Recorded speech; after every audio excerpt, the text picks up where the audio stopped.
हे guys, welcome back to my channel. आज मी स्नो किंगडमला गेली आहे माझ्या समर वेकेशनमध्ये. आता मी मॉलमध्ये एंट्री करत आहे.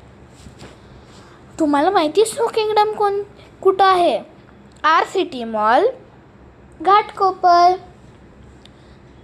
आम्ही आता मी आणि माझा मामा शोधत होतो की कुठं असणार स्नो किंगडम.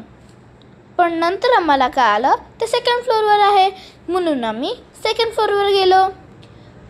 2nd फ्लोअरवर आम्ही पोचता आम्हाला एक एअर इंडियाचा प्लेन दिसलं. ते पण एक नॉर्मल प्लेन नव्हतं, ते होतं एक रेस्टॉरंट. तुम्हाला व्हिडिओमध्ये ते वाला प्लेन दिसतच असेल.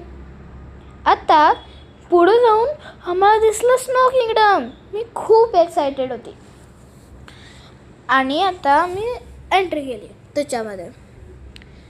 माझ्या मामानी ऑलरेडी ऑनलाईन तिकीट्स बुक केले होते. मग आम्ही लाईनमध्ये थांबलो. लाईनमध्ये आम्हाला काय देत होते? आम्हाला जॅकेट्स, बूट्स आणि सॉक्स, ग्लव्ज असं सगळं देत होते.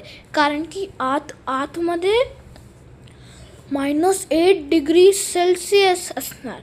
आत जाऊन मी खूप सारे स्नो उडवलं आणि मग मी आणि माझी मम्मीनी स्नो फाईट केली. आम्ही खूप मजा येत होती. आम्ही करत होतो. आमच्या तोंडावर स्नो येत होतं सारखं. थंड पण खूप होतं. खूप थंड होतं आत. मजा खूप येत होती. I loved it. नंतर मी एक स्लाईड बघितलं. स्लाईडवरून खाली आली. खूप मजा येत होती स्लाईडवर. मी खूप वेळा गेली तिथं त्याच्यावर. नंतर अचानक एक स्नो ब्लास्ट झाला. स्नोफॉल होतं ते तिथं. खूप मजा येत होतं. तिथं गाणे झालं होते आणि मी नाचत होती त्या गाण्यावर. मी स्नोमॅनसोबत पण एक फोटो काढला. आणि तिथं खूप सारे मॉडेल्स होते, like penguins, polar bears, seals आणि ते सगळं ॲनिमल्स होते सगळे.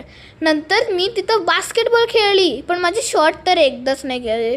एवढी प्रोफेशनल होती तेव्हा पण खूप मजा येत होती. मी परत एकदा स्लाईड केली. खूप मजा येत होती. It's a must try visit. Please visit this. Like, share and subscribe to my channel.